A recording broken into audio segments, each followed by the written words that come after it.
are alarmed by the numerous and severe human rights violations taking place in our mother country, Eritrea.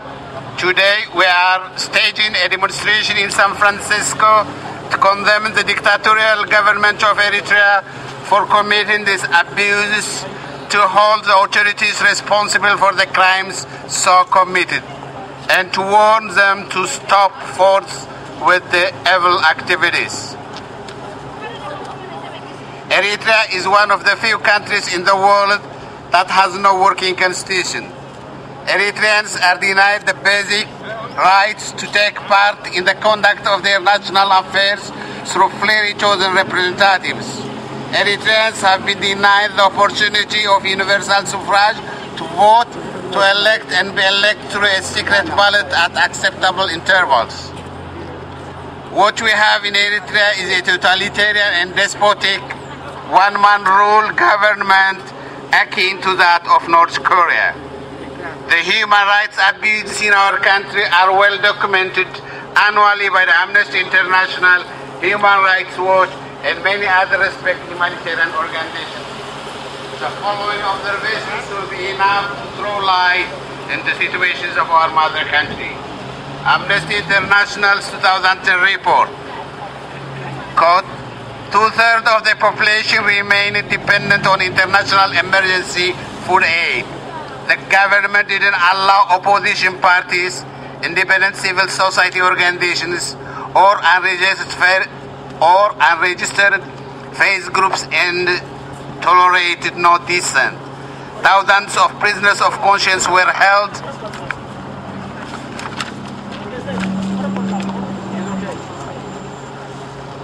There was no recognizable rule of law or just system, civilians or military.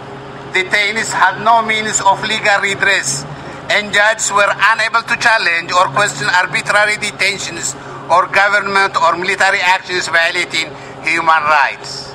Constitutional and legal protections of human rights were not respected or enforced.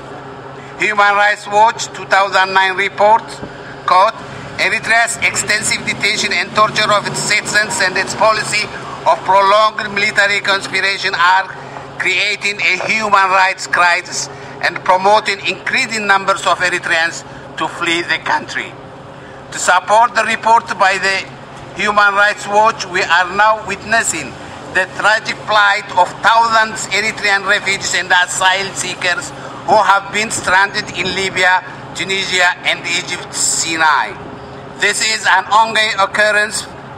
Prominently, only few days ago, about 325 of our compatriot refugees who were earlier forced to flee their country because of the cruel regime at home have perished in the Mediterranean Sea. These helpless refugees were attempting to flee to Europe to escape the violence of the Libyan rebellion. It's also a fact that when nearly all the nations of the world came to the rescue of their citizens, the dictatorial Eritrean regime has totally abandoned its nationals. These refugees to their fate. And their fate was, as usual, to perish in the Mediterranean Sea in an unseaworthy, rickety and overloaded boats. Yes, the abuse is getting worse by the day. In unison, we the Eritreans are saying enough is enough. The world community should not continue to ignore what is happening in Eritrea. We want to raise public awareness about the factual tragedy of the nation and its people through demonstrations like this. The regime has desperately failed its people. It has forfeited its right to rule. We appeal to you and to all government and organizations to impose the utmost diplomatic and economic pressure on the regime of President Isaias Afwerki to hand over power to the people as soon as possible, and to be replaced by the Eritrean government that will do the following immediately.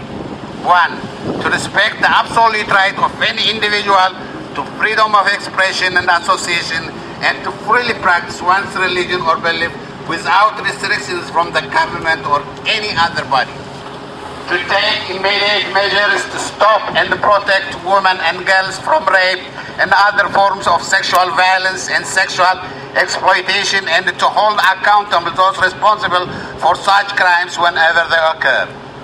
To seize and desist arbitrary mass conscriptions and the arrest, detention and torture of our youth.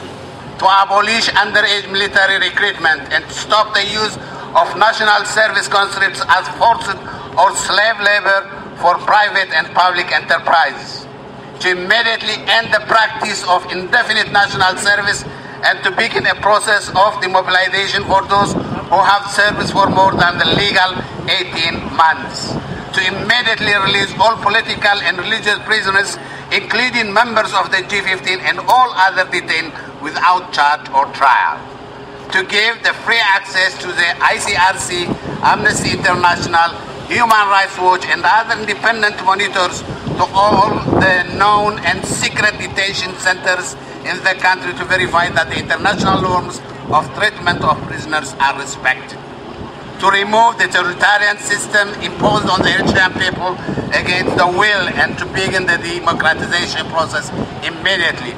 Please pass these on to the appropriate authorities of your organizations who can help relieve the Eritrean people from their desperate situations.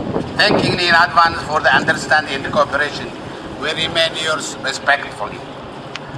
The Bay Area Eritrean Committee.